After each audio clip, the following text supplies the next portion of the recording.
ॐ भूर्भुवः स्वः तत्सवितुर्वरेण्यं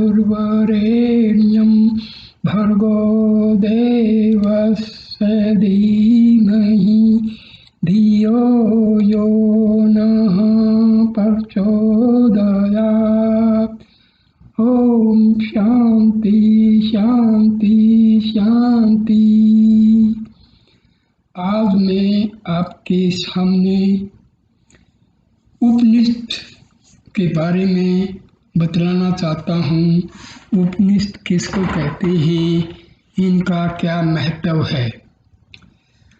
उपनिषद जो हैं वेदों से निकले हुए हैं। वेदों का जो अंतिम भाग है जिसमें ब्रह्म विद्या या आत्म विद्या का कथन किया गया है, उस भाग में से निकले हुए जो ग्रंथ हैं उनको हम उपनिषद कहते हैं।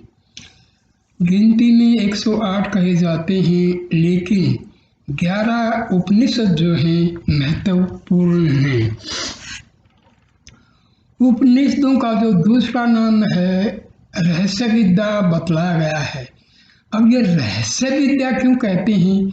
क्योंकि जो चीज़ें हमें आँखों से दिखाई देती हैं, हमारी ज्ञानेंद्रियों से जो प्रकट होती हैं भिन्न भिन्न रूप में, तो वो तो हम देख लेते हैं, लेकिन आत्मा परमात्मा जो आत्म विद्या है इसके बारे में लोगों को ज़्यादा पता नहीं है, क्योंकि वो आँखों से या इंद्रियों से उनका ज्ञान प्राप्त नहीं होता है।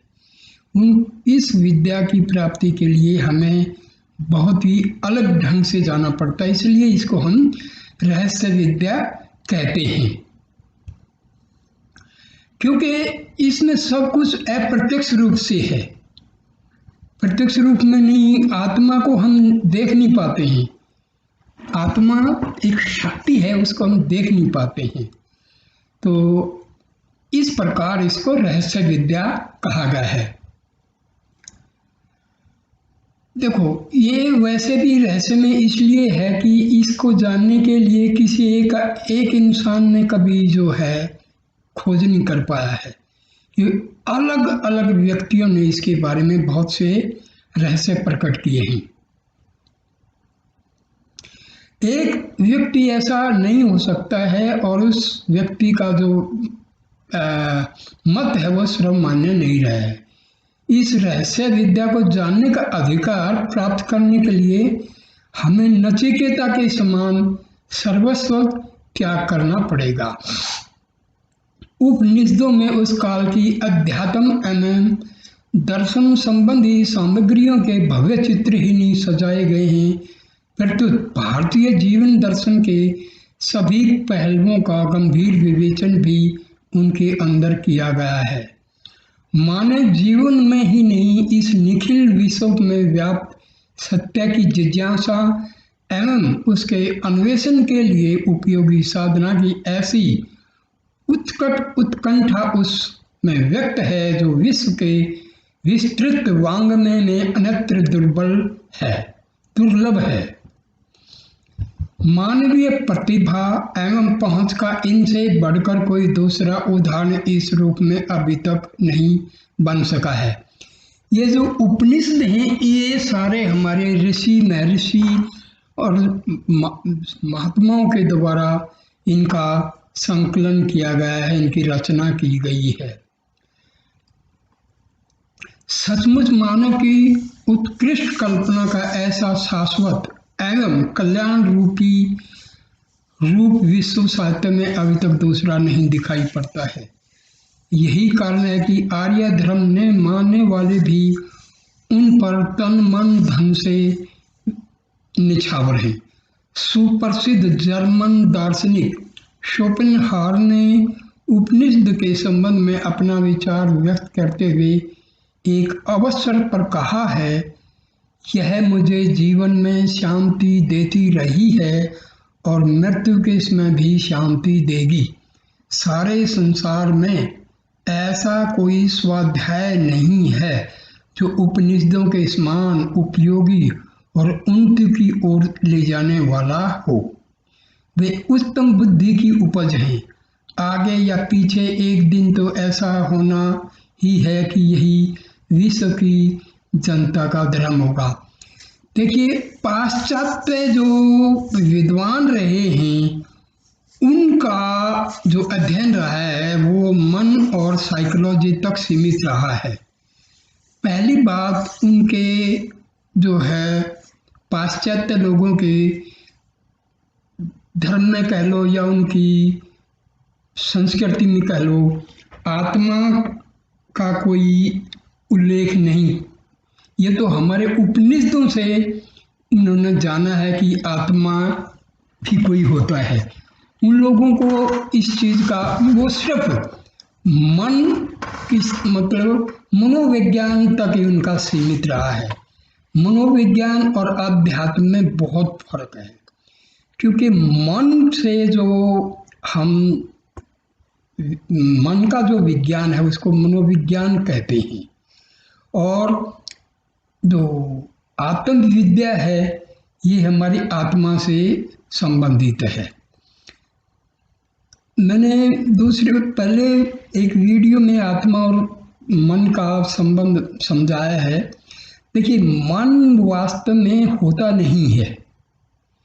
ये सारा जो खेल है हमारे जीवन का ये आत्मा से ही है।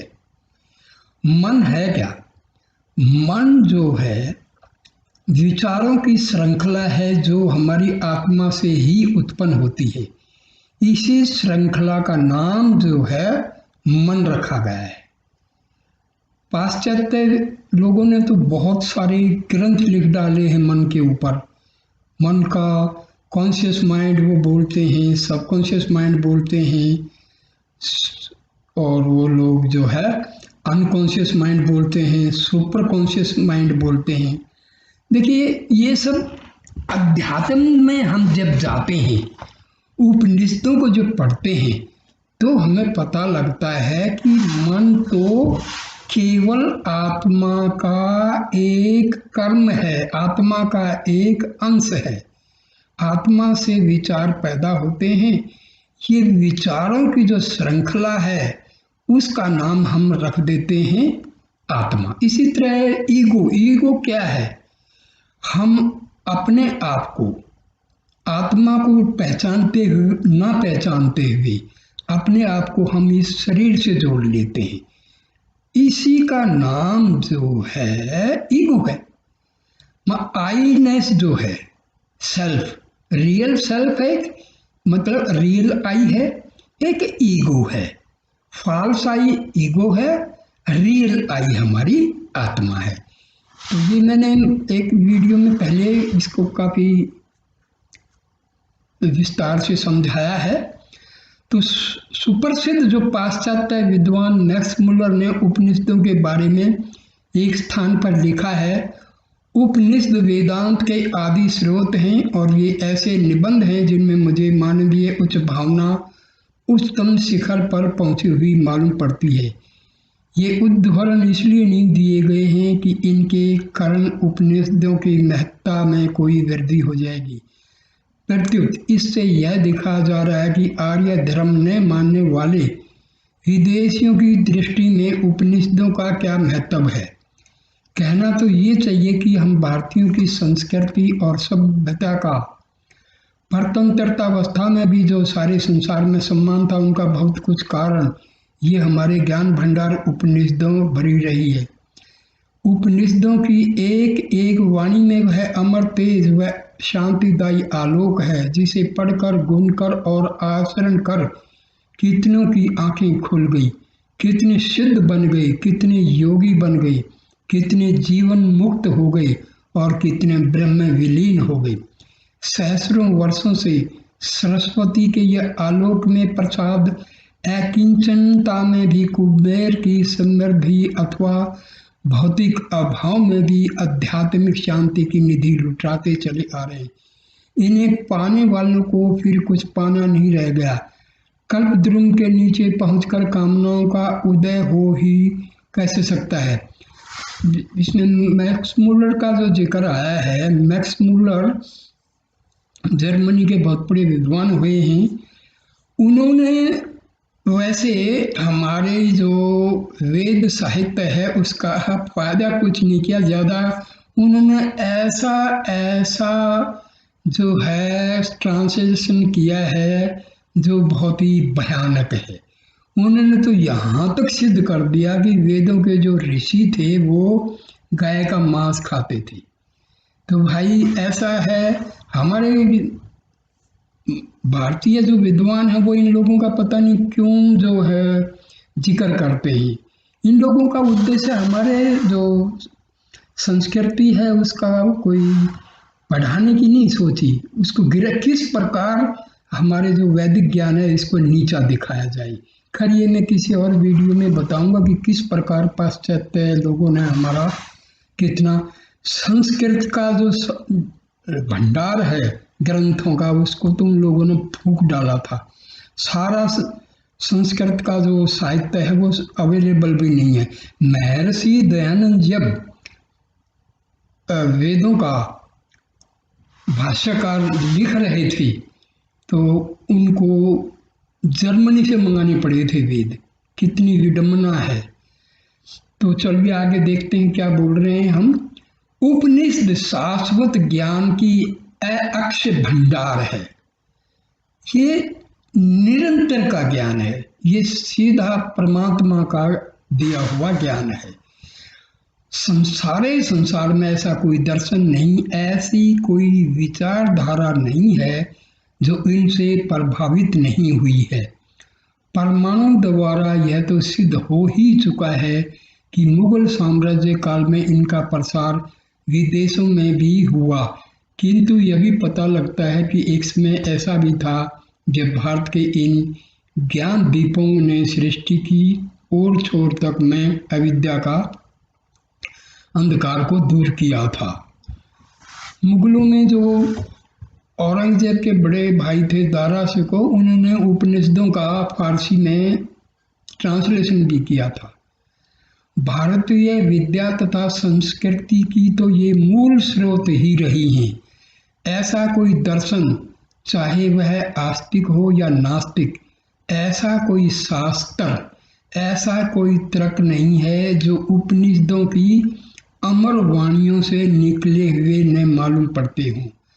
सारी युक्तियां, सारे तंत्र, समूचे प्राण, संपूर्ण पदार्थ, विज्ञान की विभिन्न धाराएं, विद्या की समस्त श्रेणियां, अधिक क्या मानव जाति के सुख शांति के सारे उपाय इन्हीं काम धैन्यों की कृपा से प्राप्त होते दिखाई पड़ते हैं।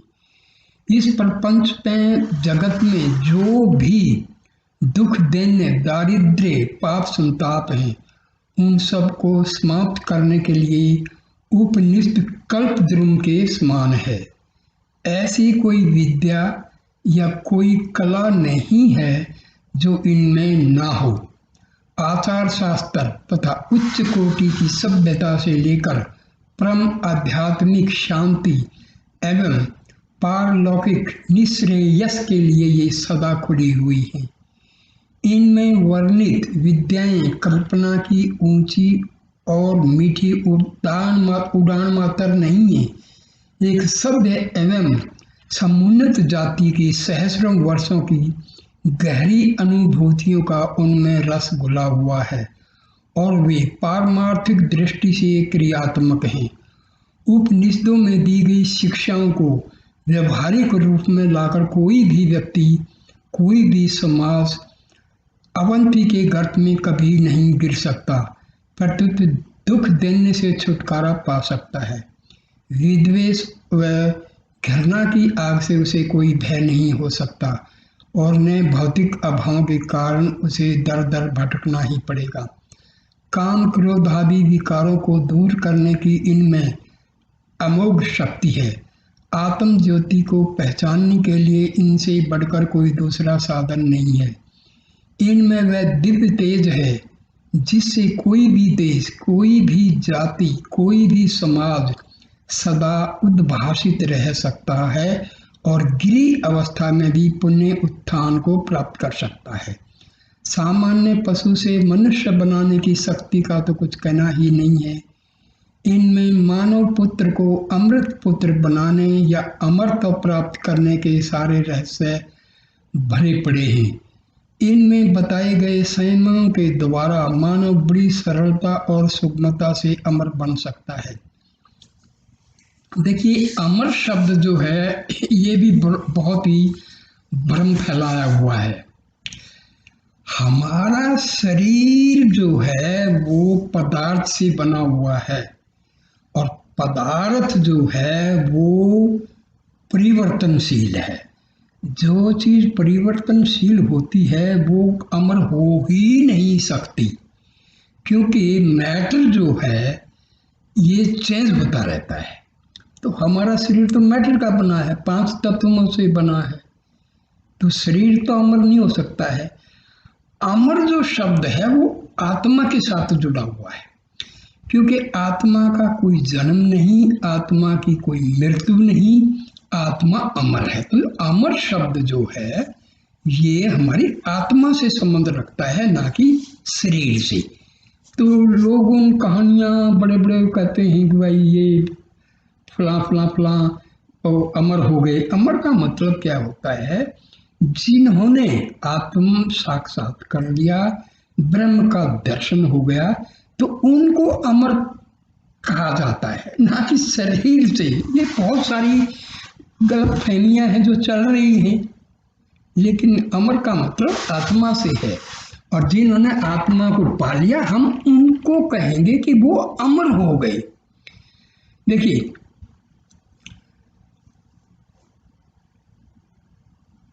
आदि शंकराचार्य ने उपनिषदों का बहुत ही अच्छी तरह से भाष्य लिखे हैं। उन्होंने इस उपनिषदों का काफ़ी ज्ञान फैलाया। स्वामी दयानंद ने भी जो है उनकी जल्दी मृत्यु होगी, क्योंकि उनको तो अपने धर्म को बचाने में ही सारा। अब रिसेंट टाइम में जो हैं महर्षि रमन जो हैं, इन्होंने उपनिषदों की एक एक बात को अपने जो है ज्ञान से, अपने एक्सपीरियंस से, अपने अनुभव से एक एक उपनिषदों में जो लिखा है उसको सिद्ध किया है। उससे पहले रामकृष्ण परमहंस स्वामी विवेकानंद और बाकी जो हैं रामकृष्ण मिशन के जो आज भी स्वामी हैं, वो लोग बहुत अच्छी तरह से उपनिषदों का उन्होंने ट्रांसलेशन भी किए हैं और उन्होंने अपने आप में उनका अनुभव भी किया है। ऐहिक सिद्धियों के द्वार तो इनमें खुले ही हैं, पारलौकिक समृद्धियों के लिए भी इनमें सभी साधन विद्वान।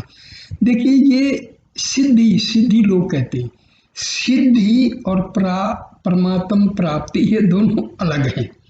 जो लोग सिद्धियों के पीछे पड़ते हैं ना, वो फिर आत्मा से दूर चले जाते हैं। ये सब तांत्रिक, ये विद्या तांत्रिक लोग ये वगैरह ये क्या करते हैं, ये अध्यात्मवाद से बहुत दूर होते हैं। इनके कोई मतलब नहीं है, क्योंकि वो सिद्धियाँ जो हैं वो हमारे आत्म ज्ञान के लिए रुकावट है। तो सिद्धियों का जिक्र उपनिषदों में ऐसा नहीं है।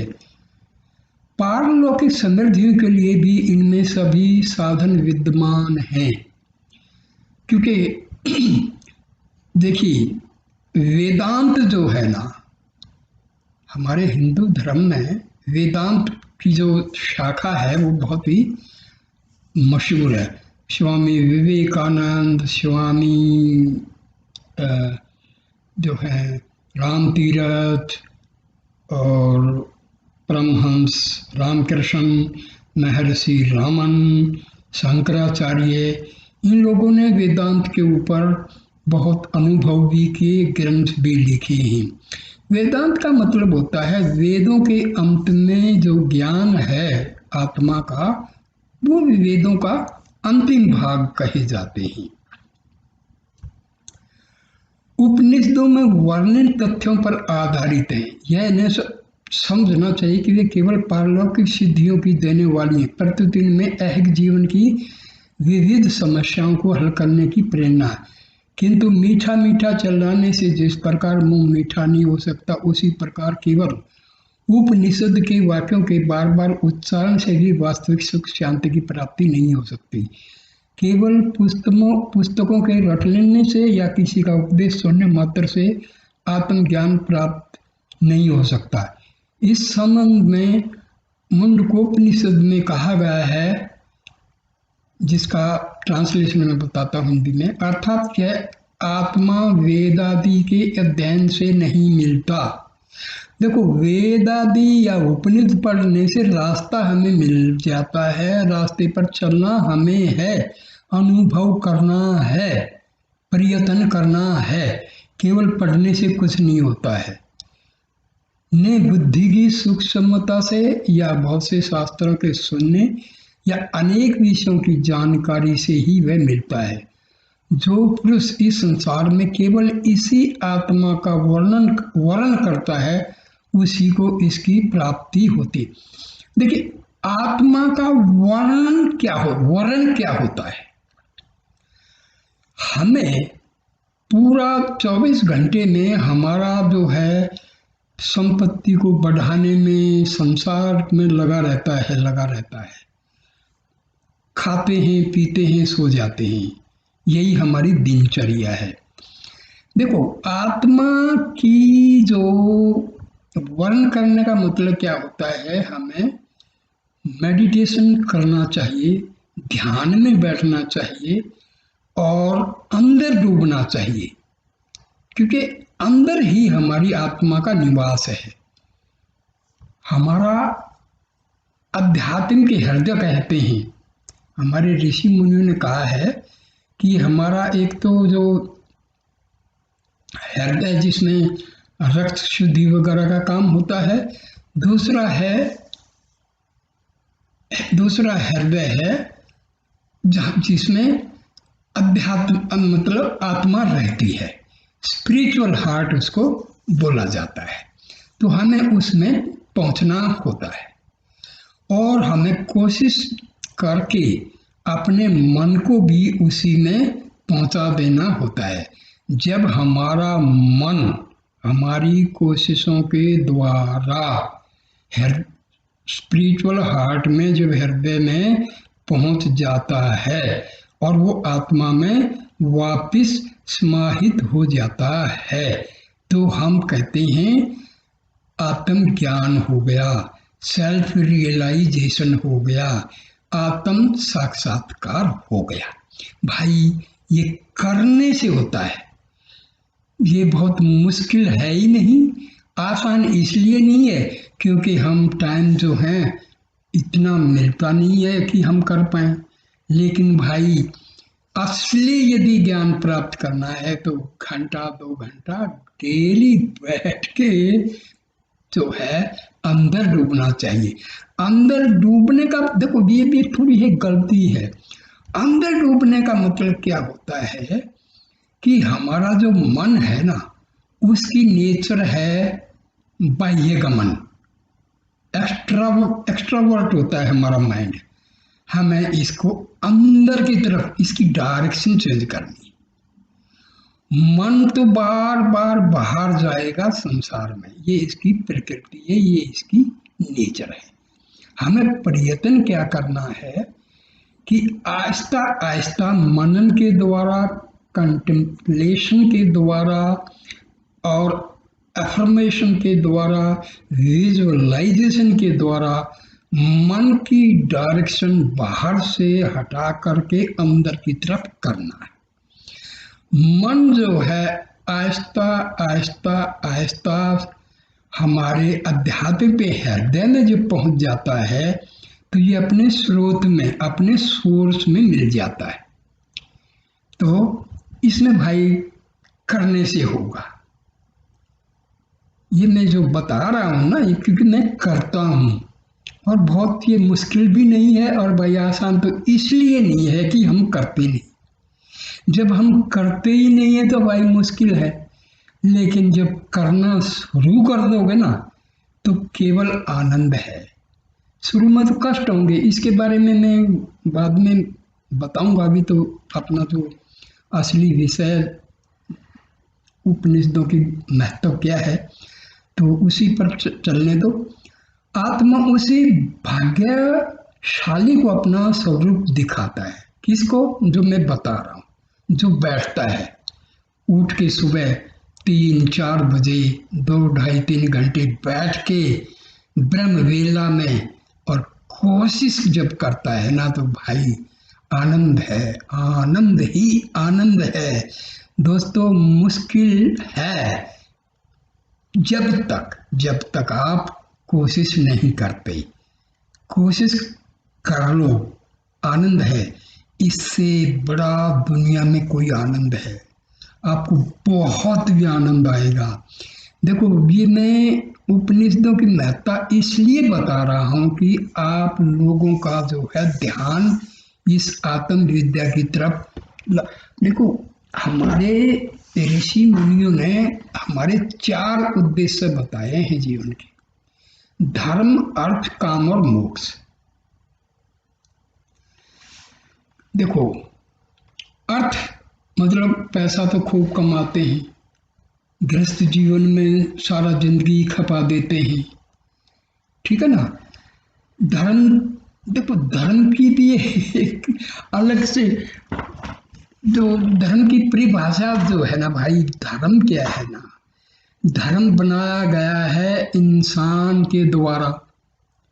और अध्यात्म जो है ना, वो एक हर इंसान की आत्मा है। आत्मा को पहचानना ये अध्यात्मवाद है। तो असली धर्म तो भाई अध्यात्मवाद है। वैसे लोगों ने बना लिया है, ये हिंदू है, ये मुस्लिम है, ये क्रिश्चियन है, ये सिख है। तो ये तो भाई मानव के द्वारा बनाए गए हैं, इसके नियम भी मानव के द्वारा बनाए गए हैं। तभी तो हम मानव तो एक लिमिट है, फाइनाइट है। आत्मा इनफिनिट है भाई।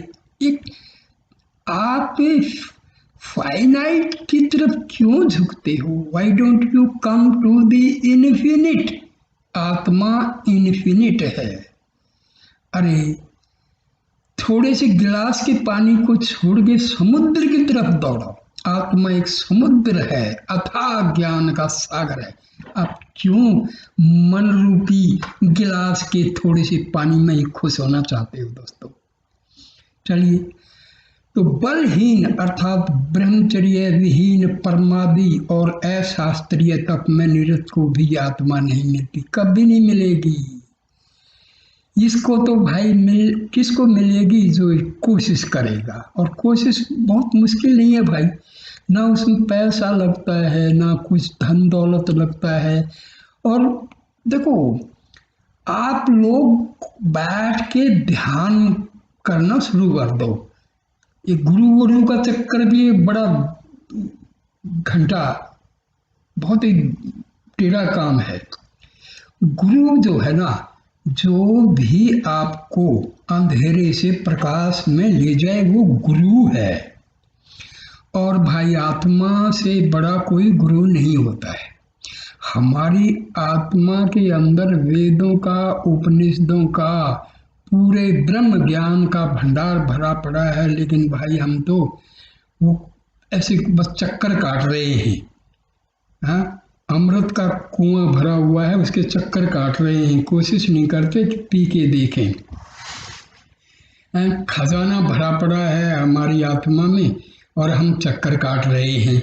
हम सोचते हैं कि इसमें सुख मिलेगा, मकान में सुख मिलेगा, कार में सुख मिलेगा। भाई सुख तो अंदर है, झांक लो, थोड़ा सा झांक लो, नहीं तो भाई पछताना पड़ता है।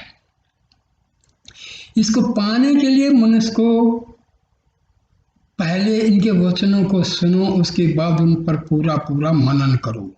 एकांत में शांत मन से उन पर विचार करो। इसके अनंतर चित्त वृत्तियों को समेट कर, अंतर्मुखी बनकर मन में एकाग्रचित्त हो ध्यान धरो। तभी तुम्हें वह महाज्योति, अखंड आनंद और शाश्वत शांति का सरोवर नहाने को मिलेगा।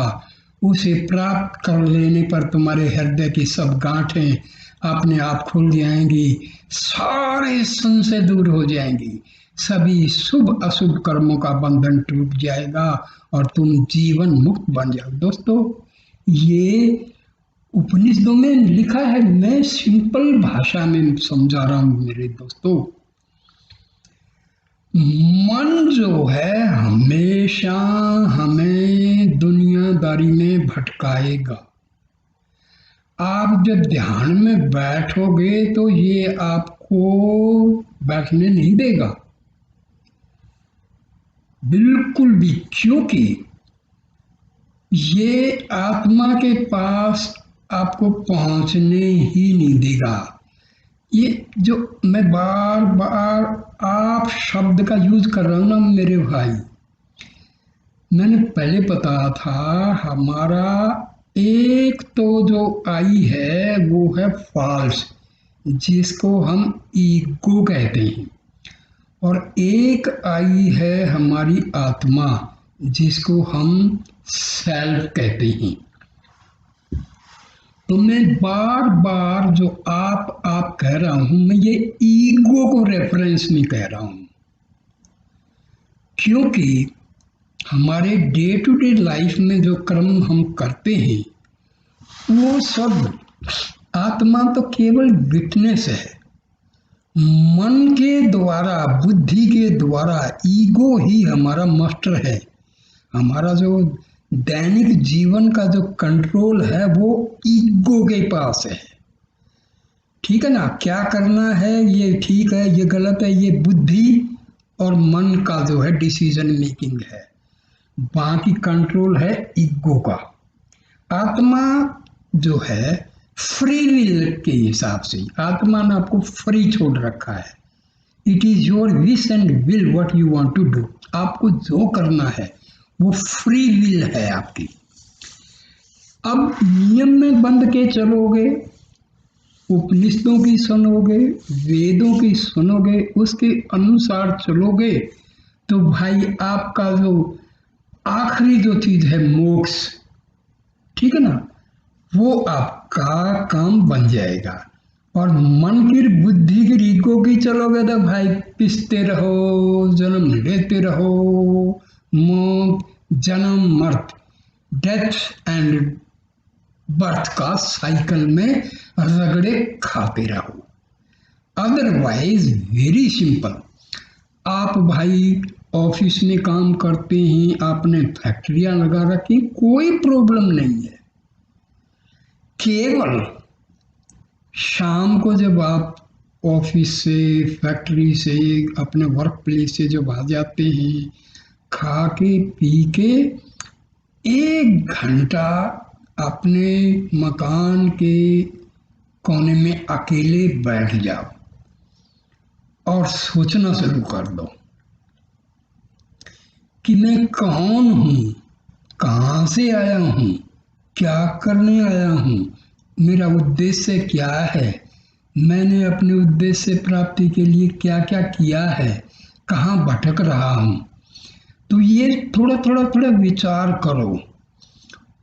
असली चीज क्या है विचार करने की, कि हमें आत्मा तक पहुंचना है।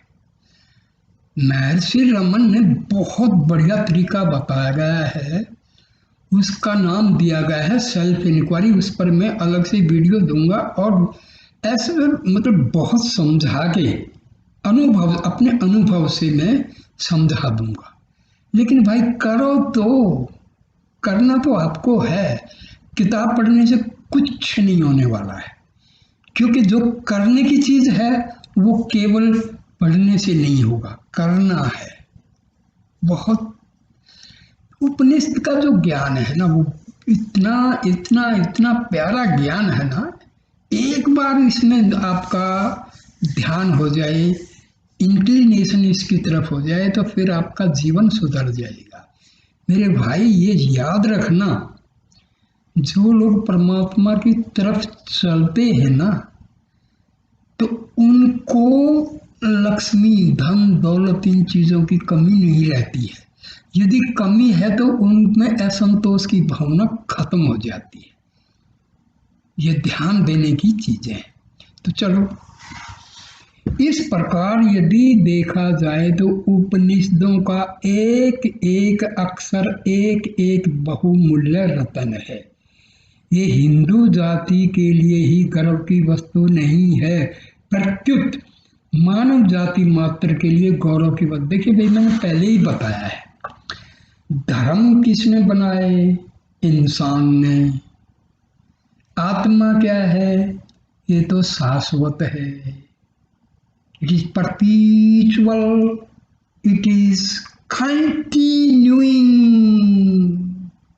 From unknown times. तो भाई, आत्मा की जो विद्या है ये ना हिंदू की है, ना क्रिश्चियन की है, ना मुस्लिम की, ना सिख की, ना जैन की, ये किसी की भी नहीं है भाई, ये तो आपकी है। हम इसको भटक के और भाई गुरुओं का चक्कर, ये चक्कर, इनमें भटक गए और केवल हमें दुख मिल रहा है। कोई कहता है इसकी पूजा करो, कोई कहता है उसकी पूजा करो, कोई कहता है उधर जाओ, कोई कहता है उधर जाओ। अरे मेरे भाई, जहाँ जाना है वहाँ कोई नहीं बताता, क्योंकि लोगों ने दुकान खोल रखी है। यदि उन्होंने आपको बता दिया भाई परमात्मा तो आपकी आत्मा और परमात्मा सब एक ही है, तो भाई उनकी दुकान तो बंद हो जाएगी। चक्कर ये है, उपनिषद का ज्ञान केवल केवल केवल सच्चा ज्ञान है। वेद का ज्ञान केवल केवल सच्चा है, उसमें दो नहीं है। एब्सोल्यूट, एब्सोल्यूट जो शब्द बना है ना इंग्लिश में, वो एब्सोल्यूट का मतलब होता है जो सच है। और सच क्या है? आत्मा और परमात्मा। तो इसमें धर्म की तो बात ही नहीं आती। तो उपनिषदों ने तो भाई आत्मा का वर्णन किया हुआ है। जब आत्मा का वर्णन किया है तो इसमें धर्म की कोई बात ही नहीं। हिंदू आत्मा तो भाई क्रिश्चियन की भी है, आत्मा तो मुस्लिम भाइयों की भी है, आत्मा तो हिंदुओं की भी है। तो आत्मा का जो ज्ञान है वो किसी धर्म का तो है ही नहीं। ये है ना, बात तो सिंपल है, लेकिन भाई सिंपल कहाँ, देखो मारकाट हो रही है, धर्म के नाम पर तो भैया युद्ध हो रहे हैं। ये चक्कर है। क्यों? क्योंकि हम आत्मा के पास जाना ही नहीं चाहते। तो मानवता की सीमा लांघकर ऊपर उठाने की इनमें ऐसी ऐसी युक्तियां दी गई हैं जो कभी व्यर्थ होने वाली नहीं है। इस परमाणु एवं उद्रजन युग में भी इनकी ज्योति मलिन नहीं हुई है। समस्त मानवता को उबारने की इनमें अद्भुत एवं प्रचंड शक्ति है। विज्ञान ने अपने चरम विकास में भी समूची प्रकृति पर विजय प्राप्त करने में अपनी हार ही स्वीकार की है, किंतु उपनिषदों के वर्णित तत्वों में समूची प्रकृति मुट्ठी में हस्तगत होती दिखाई गई है। यह कोई भावुकता नहीं है, इसमें वस्तु स्थिति को प्राप्त करने के लिए अपने संकुचित व्यर्थ से ऊपर उठकर सोचना पड़ेगा। आज तक मृत्यु से पराजित विज्ञान को दर दर ठोकरें खाने के बाद यह स्वीकार करना ही पड़ता है कि इसे वश करने की कोई शक्ति उसके पास नहीं है। किंतु उपनिषदों ने अमरत्व प्राप्ति की युक्तियां सथल स्थल पर बताई गई हैं। दोस्तों, मैंने पहले ही बताया, अमरत्व कुछ शरीर का नहीं होता भाई। यहाँ ये चक्कर है, कहानियां बना दी हैं, फलां ऋषि थे, फलां अश्वस्थामा, ये वो घूमते हैं अमरत्व। भाई ऐसा है, ये अमरत्व जो शब्द है वो आत्मा के लिए है। आत्मा ही अमर है, शरीर अमर नहीं होता है। ये हो जाता है जब लोग योग शक्ति से अपना जो सूक्ष्म शरीर है उसको थोड़ा थोड़ा करके अपना जो फिजिकल बॉडी में कन्वर्ट कर सकते, ये है। लेकिन ये बड़ी योग विद्या की चीज है, साधारण मानव के लिए ये कल्पना से परे की चीज है। ये उक्तियां कल्पना प्रसूत नहीं है, सहस्रों वर्षों की गहरी अनुभूतियों तथा क्रियाओं का इनमें पुट है। आज के युग में भी उपनिषदों के प्रभाव से स्वामी विवेकानंद, स्वामी रामतीर्थ, रामकृष्ण परमहंस आदि ने अपने जीवन में अमरत्व के अक्षरों का जो अनुभव किया है उसका पता सारे संसार को है। ये मैं पहले ही बताया नहीं, ये हमारे मतलब रामकृष्ण परमहंस, स्वामी विवेकानंद, स्वामी रामतीर्थ, शंकराचार्य और महर्षि रामन और परमहंस रामकृष्ण पिछली शताब्दी के ये दो ऐसे महान संत हुए हैं, ऋषि हुए हैं, जिन्होंने उपनिषदों और वेदों के ज्ञान को बिल्कुल सरल तरीके से समझाया है। मैंने रामकृष्ण परमहंस और महर्षि रमन की साहित्य को पढ़ा है, समझा है और अनुभव भी कर रहा हूँ। तो भाई ये जो कुछ अध्यात्मवाद जो है वो अनुभव का है। पढ़ने से, केवल पढ़ने से नहीं, पढ़ना जरूरी है, बिना पढ़े तो पता नहीं लगेगा। पढ़ो मगर फॉलो करो उसको। केवल पढ़ने से नहीं होगा, बिना पढ़े भी नहीं होगा। जब पढ़ोगे नहीं, जब पता ही नहीं होगा तो आप करोगे क्या? तो पढ़ो, समझो, रास्ता पता करो और फिर उस रास्ते पर चलो, फिर जीवन का आनंद ही आनंद है। उपनिषदों के रहस्यात्मक विचारों की परंपरा से न केवल हिंदू जाति के जीवन दर्शन ही प्रभावित हैं, प्रत्युत बौद्ध तथा जैन दर्शनों पर भी उनकी अमिट छाप है। देखिए, महात्मा बुद्ध और महावीर जैन, इनके बारे में इनके शिष्यों ने काफी कुछ साहित्य लिख दिया, अपनी मर्जी से भ्रम फैला दिया। नहीं तो भाई यही सेम है। बौद्ध का यदि एक एक असलियत देखोगे तो उन्होंने क्या किया था, वही तो ध्यान तो किया था ना, आत्मा का साक्षात्कार तो किया था। लेकिन बाद में उनके शिष्यों ने काफी कुछ लिख डाला है, चलो वो हमारा विषय नहीं है। सूफियों की रहस्य भावना, मुसलमानों का एकेश्वरवाद, कृष्णों की रहस्यवादिता, शोपेनहावर का दार्शनिक विचार, राजा राम मोहन राय के ब्रह्म समाज की मूल भावना, स्वामी दयानंद, कविंदर रविंद्र और योगेंद्र अरविंद की विचारधाराएं उपनिषदों से अत्यधिक प्रभावित हैं। शंकराचार्य, रामानुज, वल्लभ माधव आदि आचार्य ने तो इन्हीं की पृष्ठभूमि पर अपने सिद्धांतों की अवतारण की है। यह सही है कि इन उपनिषदों की विचारधारा में जीवन के संध्याकाल, संन्यास आश्रम के अनुभवों के अमूल्य पवित्र विचार संग्रहित हुए हैं और ये आर्य जीवन के संन्यास आश्रम की स्थिति के प्रतीक हैं। किंतु इससे यह नहीं मान लेना चाहिए कि इनमें लोक जीवन या लोक संग्रह की भावनाओं का जानबूझकर निरादर किया गया है। कहना तो यह चाहिए कि प्रथम के 3 आश्रमों का सार तत्व भी इनमें आ गया है।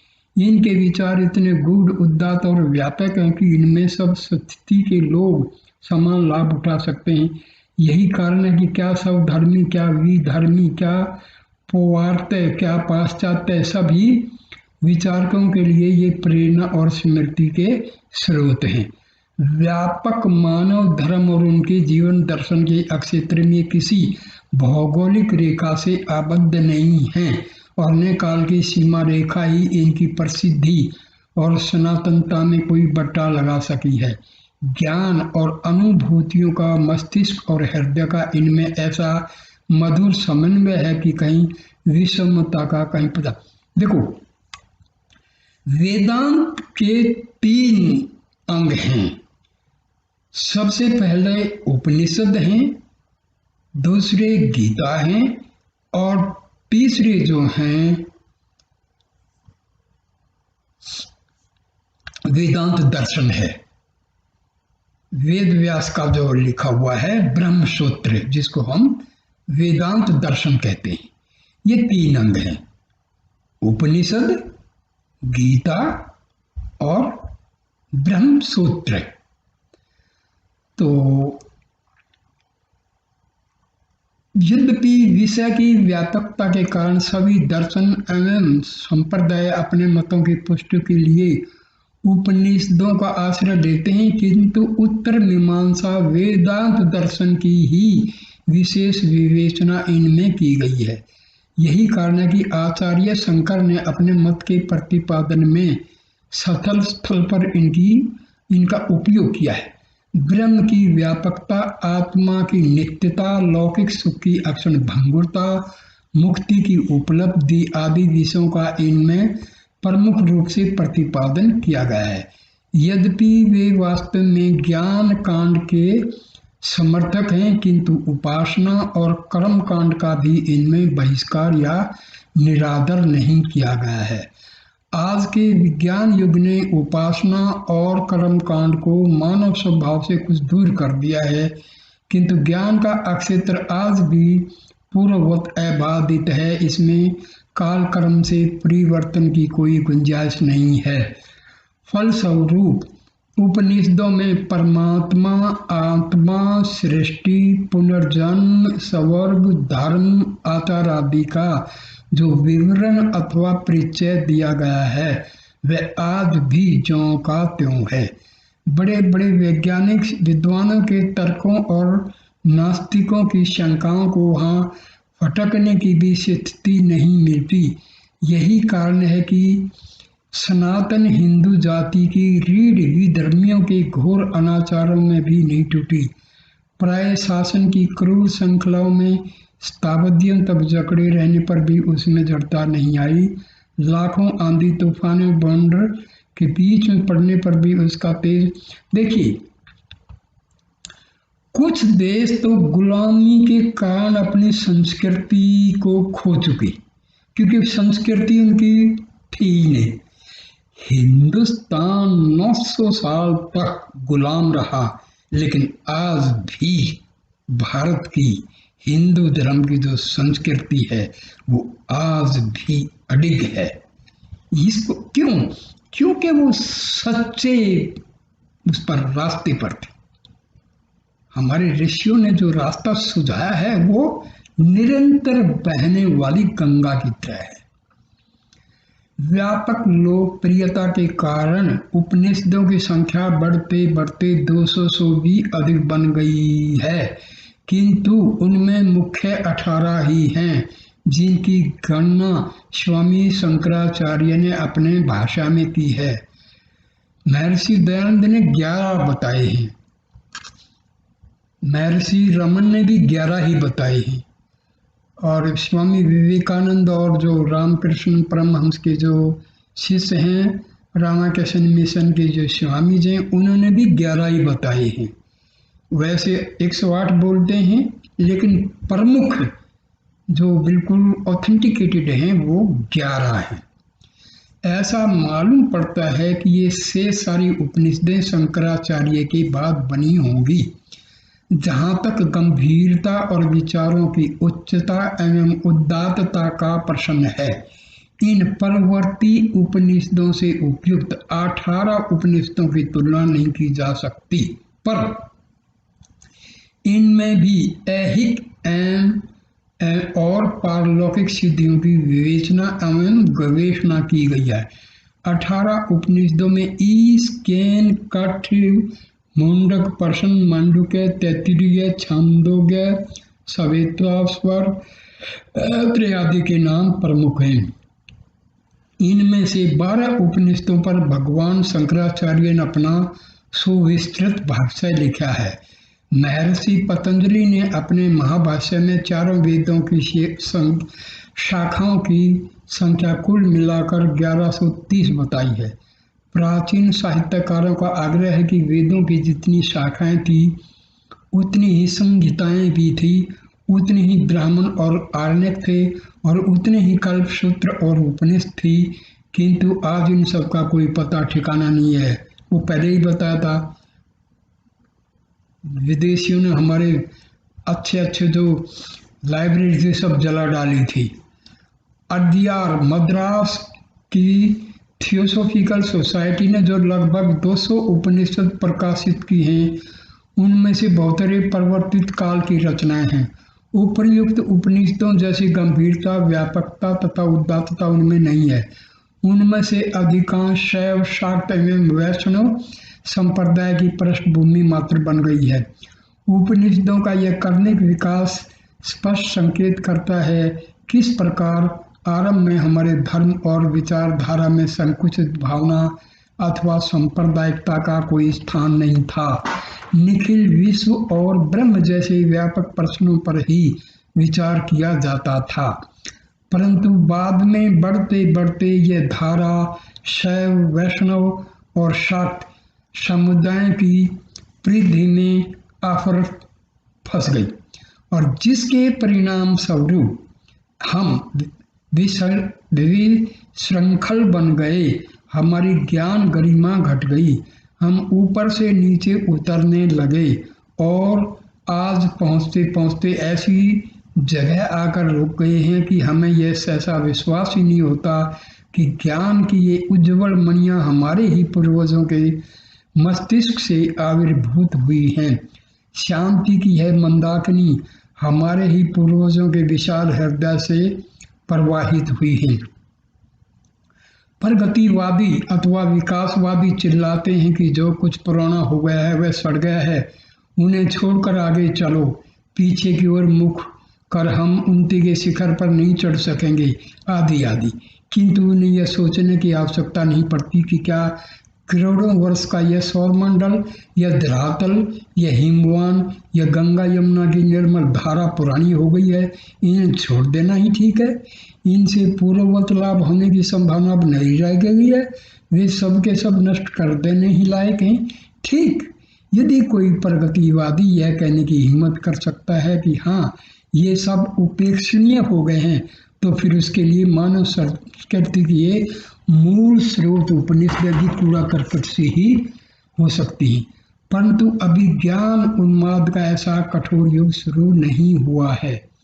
विज्ञान उद्रजन बन तक पहुंचकर भी बहुत नीचे है।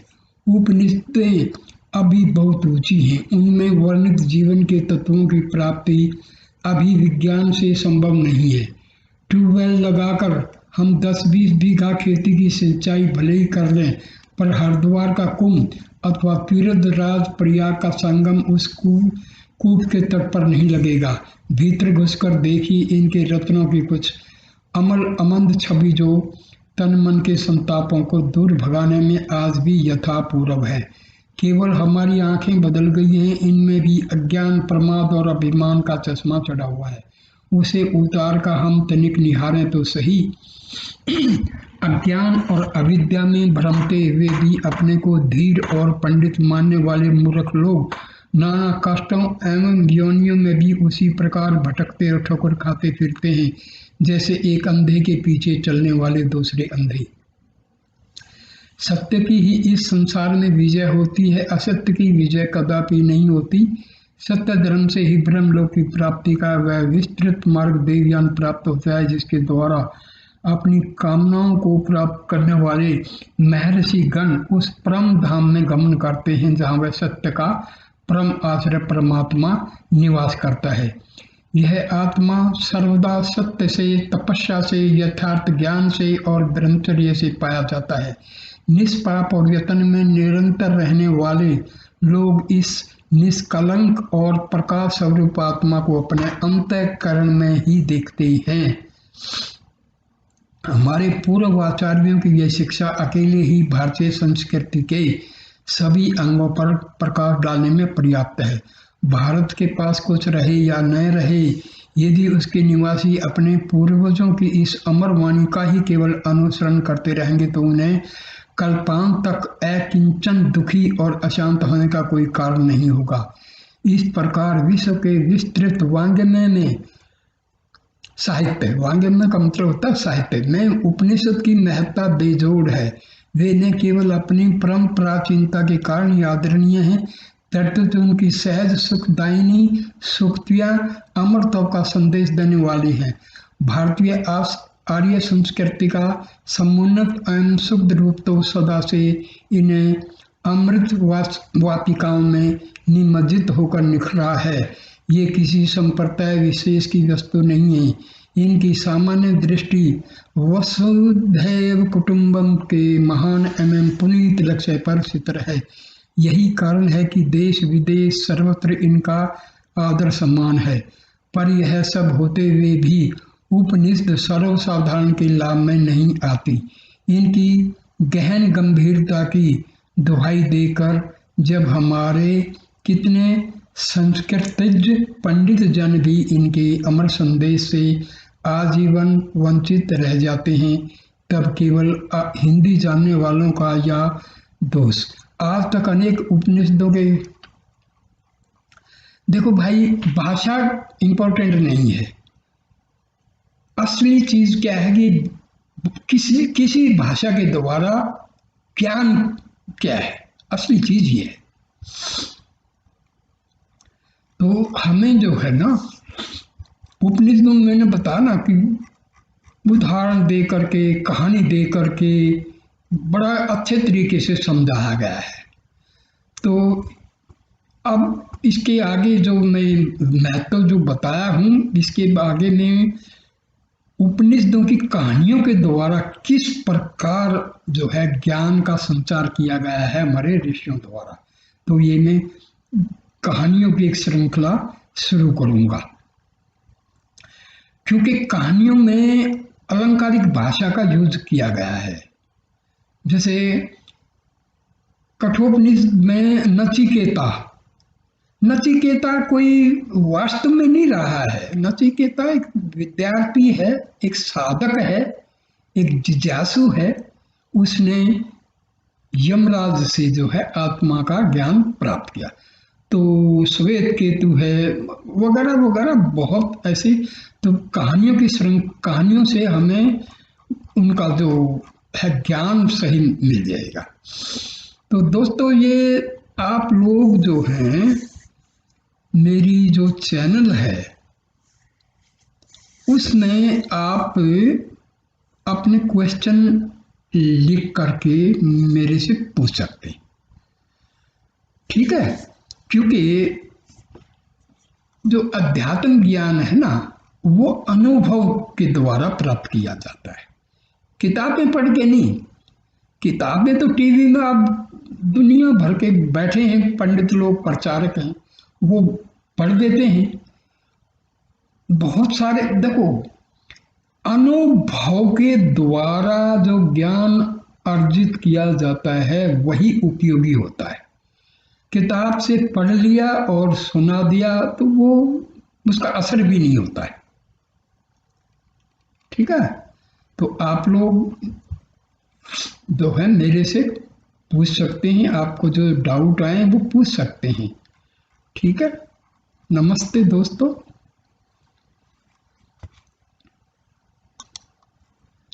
अच्छा, एक कृपा करना, मेरी जो चैनल है जिसमें आपने ये पढ़ा है उसमें कृपा करके आप लोग लाइक, कमेंट और सब्सक्राइब जरूर कर देना। दोस्तों, ये चैनल मैंने इसीलिए शुरू की है कि आज बहुत भ्रम फैला हुआ है, बहुत सारे लोग हैं गुरु बनते हैं। देखिए, एक होता है निष्काम कर्म जिसको हम बोलते हैं, बिना किसी स्वार्थ के सत्य क्या है वो बताना, ये असली निष्काम कर्म है। तो भाई, जो मेरा अनुभव है, जो मैं करता हूँ, पढ़ता हूँ, ध्यान परमात्मा का करता हूँ, उसके अनुभव के आधार पर आप मेरे से अपने डाउट्स पूछ सकते हैं, ठीक है? नमस्कार।